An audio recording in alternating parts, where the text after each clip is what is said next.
ഹദീസ്. ഹബീബായ പ്രവാചകൻ ഒരു പ്രാവശ്യം സ്വഹാബത്തിനോടൊപ്പം ഇരിക്കുമ്പോ ആദരവായ പ്രവാചകൻ തന്റെ മുന്നിലിരിക്കുന്ന സച്ചരിതരായ സ്വഹാബത്തിന് അറിവ് പറഞ്ഞു കൊടുത്തുകൊണ്ടിരിക്കെ ആ സമയത്ത് പ്രവാചകൻ പെട്ടെന്ന് സ്വഹാബത്തിനോട് പറയുകയാണ്, സ്വഹാബാ വദിതു അന്നീ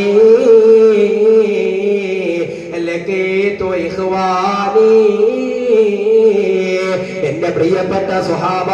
എന്റെ സഹോദരങ്ങളെ കാണാൻ ഞാൻ ആഗ്രഹിക്കുന്നു സ്വഹാബ, എന്റെ സഹോദരങ്ങളെ കാണാൻ ഞാൻ ഇഷ്ടപ്പെടുന്നു സ്വഹാബ, അവരെ കാണാൻ എനിക്ക് വല്ലാത്ത കൊതിയാകുന്നു സ്വഹാബ, എന്റെ സഹോദരങ്ങളെ എനിക്കൊന്ന് കാണാൻ കഴിഞ്ഞിരുന്നുവെങ്കിലെന്ന് ആദരവായ പ്രവാചകൻ പറയുമ്പോ മുന്നിലിരിക്കുന്ന സ്വഹാബത്ത് തന്നെ പ്രവാചകനോട് ചോദിച്ചു പോവുകയാണ്, അവലൈസ നഹ്നു ഇഖ്വാനുക യാ റസൂലല്ലാഹ്,